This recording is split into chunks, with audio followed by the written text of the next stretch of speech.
Hello and welcome you all to let's crack it the Vishay Gupta. तो guys video को पूरा देखिए, एंड तक वीडियो को देखिएगा। इसमें सब चीज़ें बताई गई हैं, बहुत अच्छे से आपको समझाया गया है, तो आप इसको पूरा अंत तक जरूर देखिएगा। जो भी आपको डाउट आता है, कोई इसमें अगर सजेशन है, फीडबैक है, तो उसको कमेंट सेक्शन में कमेंट करके जरूर बताइएगा।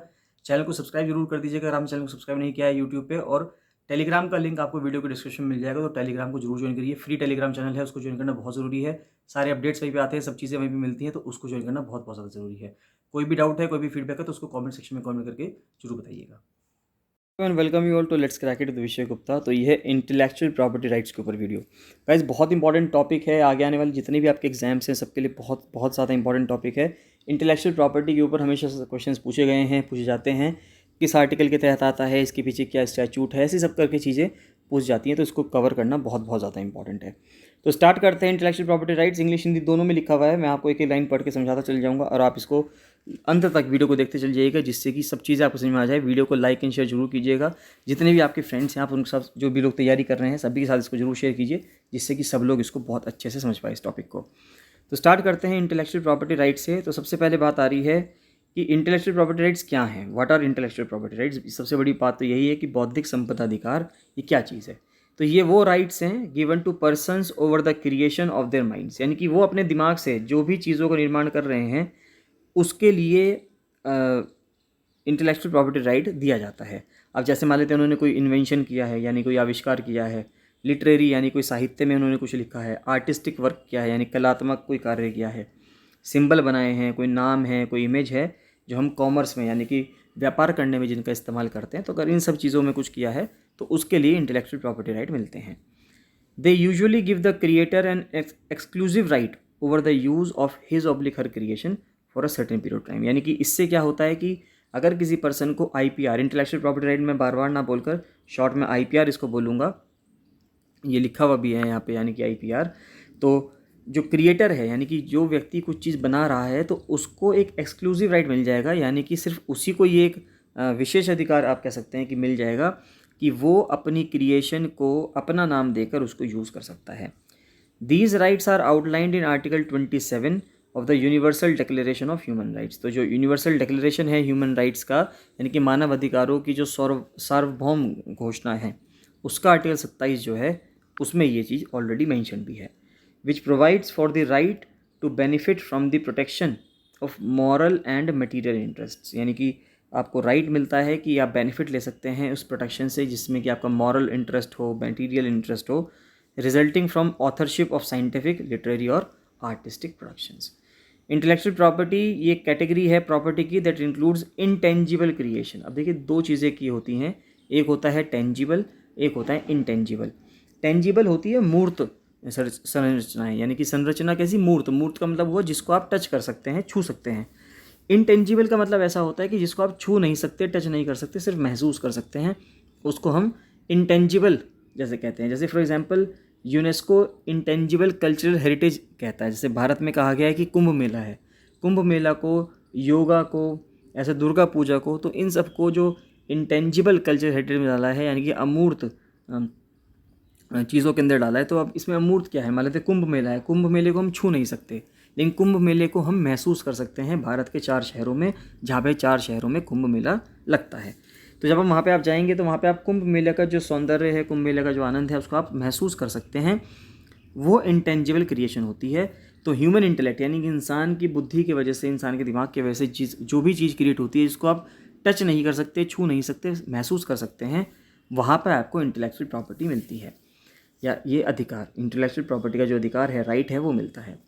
The importance of intellectual property जो थी वो सबसे पहले जो रिकॉग्नाइज की गई थी वो की गई थी Paris convention for the protection of industrial property 1883। तो 1883 का एक एक्ट है, पेरिस कन्वेंशन है, प्रोटेक्शन ऑफ इंडस्ट्रियल प्रॉपर्टी का, सबसे पहले वहाँ पे की गई थी।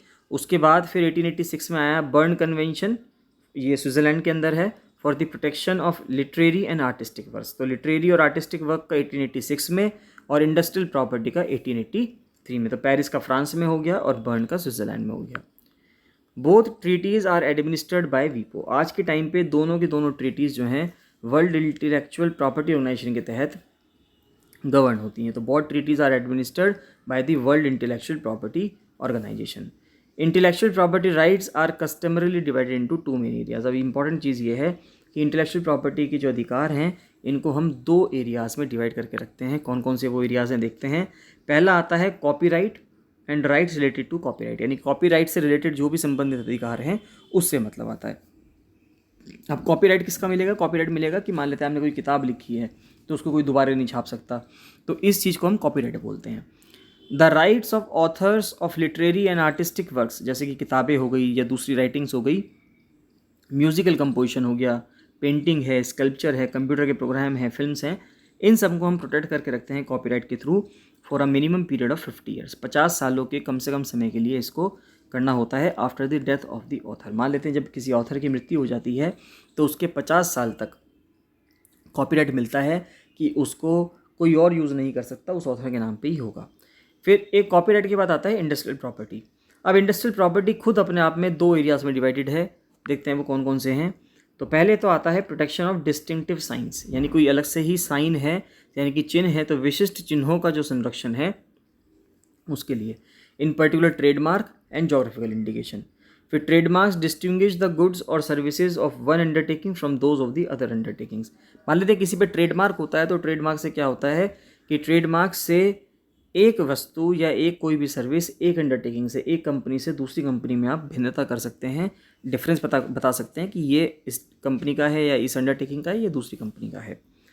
फिर आता है जोग्राफिकल इंडिकेशंस। तो आजकल बहुत ज़्यादा चलता है कि हम चाहते हैं कि भारत में अलग अलग प्रोडक्ट्स को जीआई टैग मिल जाए।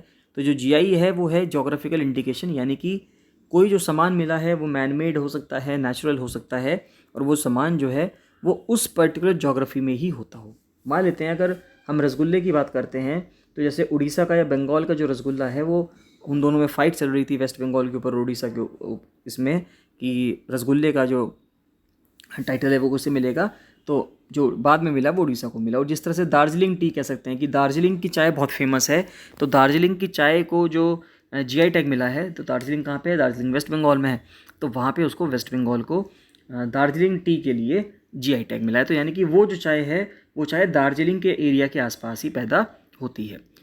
तो GIs identify a good as originating in a place, यानी कि वो किस प्लेस में ओरिजिनेट हो रहा है, किस प्लेस में पैदा हो रहा है।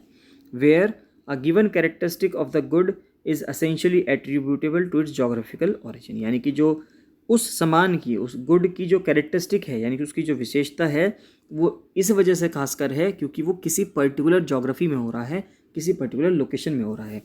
मान लेते हैं जो चाय है, ऐसी चाय उत्तराखंड में भी होती है, वेस्ट बंगाल में भी होती है, दार्जिलिंग में, असम में भी होती है, लेकिन जो जीआई टैग मिला है सबसे पहले जो भारत में जीआई टैग मिला था वो दार्जिलिंग चाय को मिला था, क्योंकि दार्जिलिंग चाय की एक अलग ही विशेषता थी।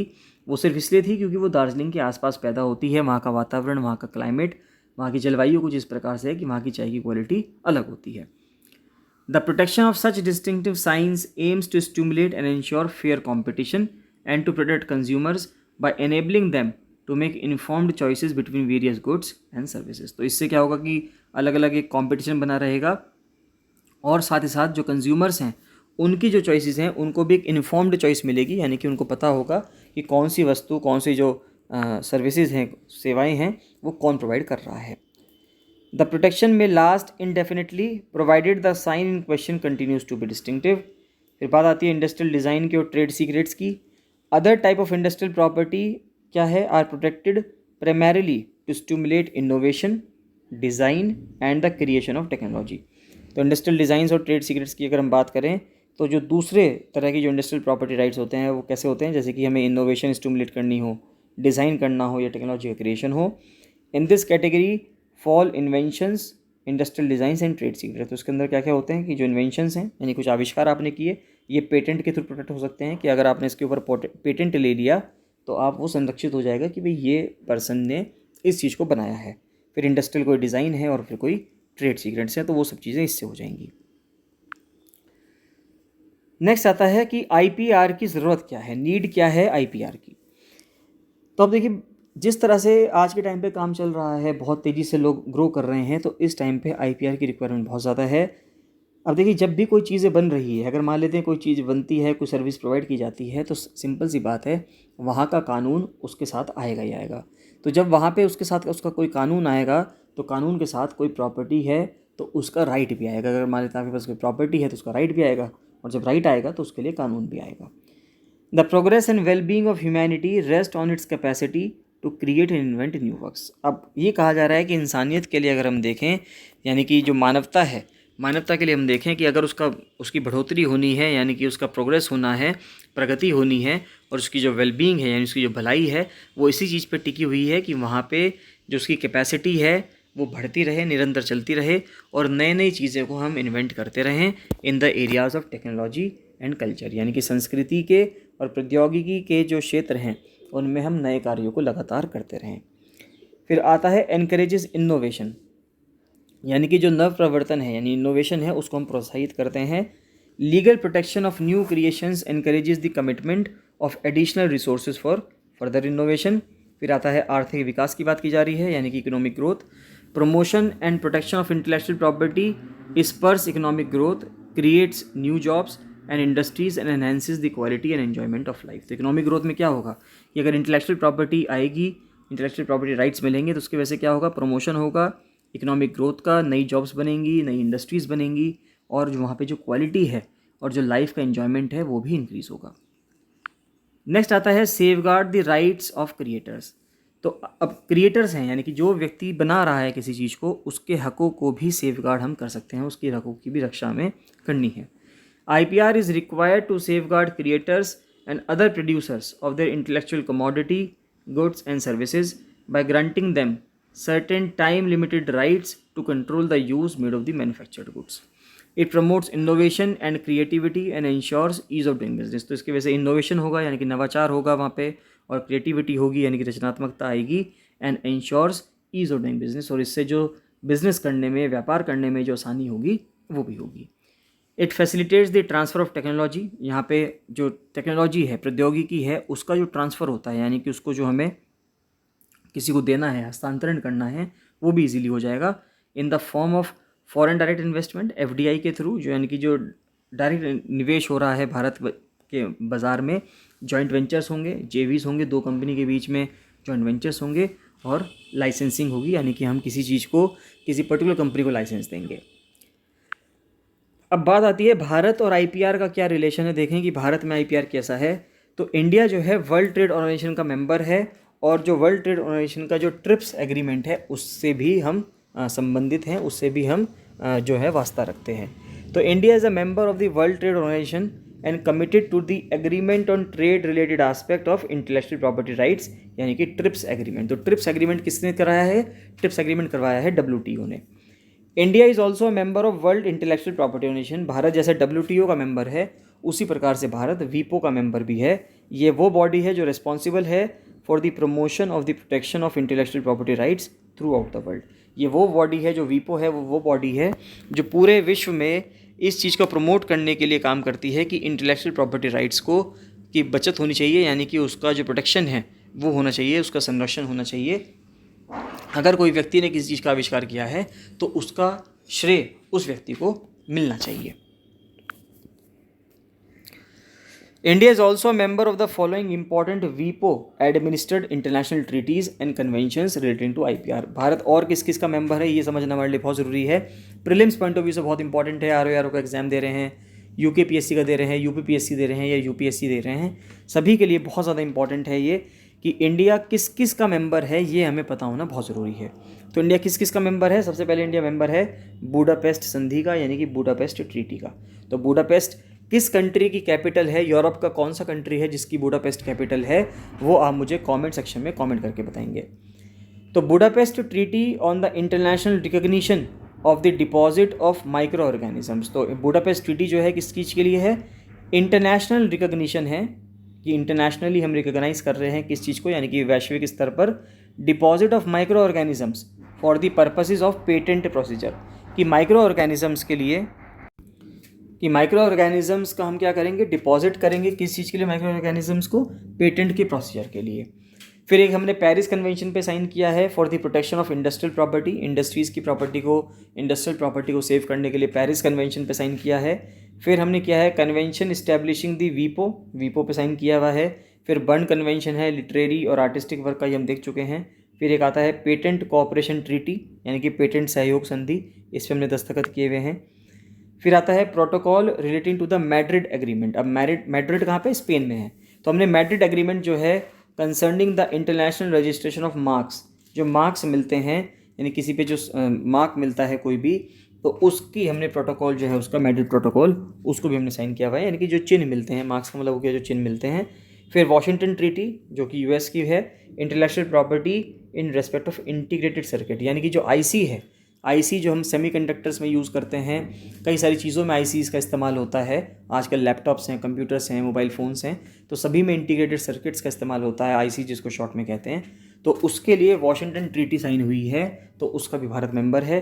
फिर नैरोबी केनिया में ट्रीटी साइन हुई थी on the protection of the Olympic symbol, कि ओलंपिक्स का जो सिंबल है, जो ओलंपिक्स का ये सिंबल आता है इस तरह से कुछ, तो उस ओलंपिक सिंबल को भी, उस ओलंपिक के सिंबल का भी जो प्रोटेक्शन है उसके लिए नैरोबी ट्रीटी साइन की गई थी, जिसका भारत सिग्नेचर है या सिग्नेटरी है।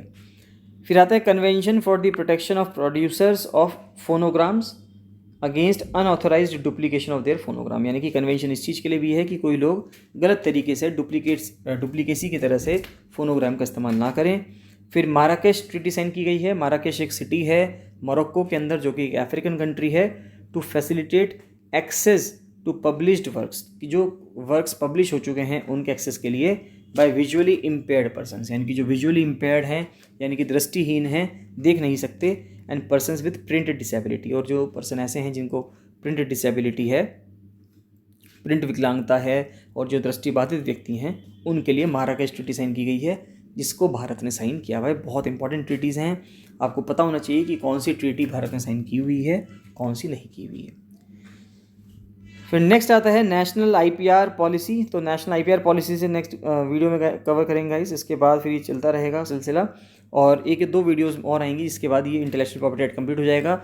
आपको कोई भी डाउट आता है, कोई भी आपका फीडबैक है, कोई भी आपका सेशन है, तो आप उसे कमेंट सेक्शन में कमेंट करके जरूर बताइए। चलिए बाकी मिलते हैं नेक्स्ट वीडियो में। So thank you and bye bye.